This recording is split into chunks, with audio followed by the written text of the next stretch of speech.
پھر ایک انتہائی ضروری بات جس پر ہر احمدی کو نظر رکھنی چاہیے وہ اللہ تعالیٰ سے اپنے گناہوں کی معافی مانگنے کی طرف مستقل توجہ ہے۔ انسان کمزور ہے، بعض دفعہ غلطیوں سے بچنے کی کوشش کے باوجود غلطیاں ہو جاتی ہیں، اور اللہ تعالیٰ ایسا نہیں ہے کہ صرف اپنے بندوں کی غلطیوں کو پکڑنے والا ہے اور سزا دینے والا ہے یا انہی پر نظر رکھی ہوئی ہے اس نے، بلکہ اللہ تعالیٰ نے ان غلطیوں کی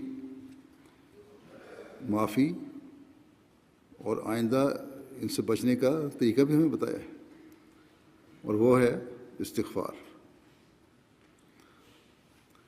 حضرت صلی اللہ علیہ وسلم نے فرمایا کہ اللہ تعالیٰ ایسا نہیں کہ لوگوں کو عذاب دے جب کہ وہ استغفار کر رہے ہوں۔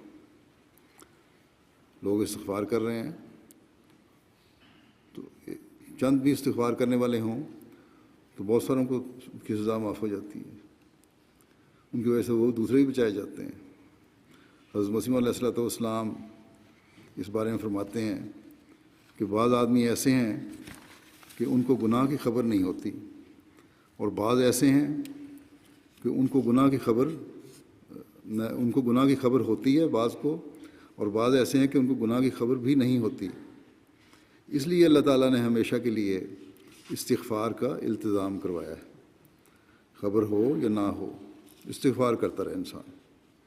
کوئی پتہ نہیں کس وقت کیا غلطی ہو رہی ہے، انجانے میں گناہ ہو جاتے ہیں۔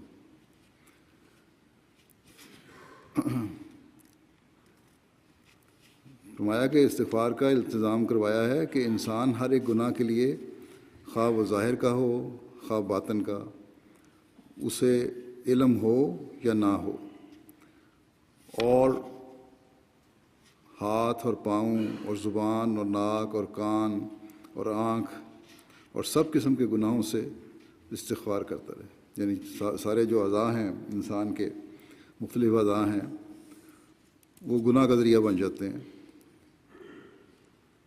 اس لیے استغفار کرتے رہو ہر ایک عضو کو گناہ سے بچانے کے لیے۔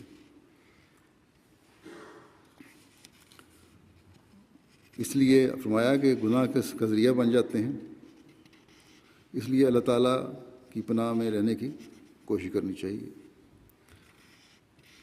اس کے لیے حضرت مسیح علیہ الصلوۃ والسلام نے یہ دعا سکھائی کہ اس زمانے میں جو آج کل کا زمانہ ہے، قرآن کریم کی یہ دعا پڑھتے رہنا چاہیے، اور وہ دعا ہے ربنا ظلمنا انفسنا وان لم تغفر لنا وترحمنا لنکونن من الخاسرین، کہ اے اللہ ہم نے اپنی جانوں پر ظلم کیا، اگر تو ہمیں نہ بخشے گا اور ہم پر رحم نہ کرے گا تو ہم نقصان اٹھانے والوں میں سے ہو جائیں گے۔ ربنا ظلمنا انفسنا وان لم تغفر لنا وترحمنا لنکونن من الخاسرین۔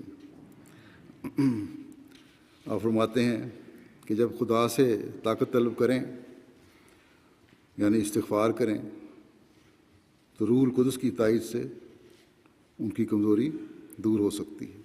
گزرے ہوئے 100 سال کی تاریخ گواہ ہے، سائے کی طرح سایہ فگن ہم پہ خدا ہے۔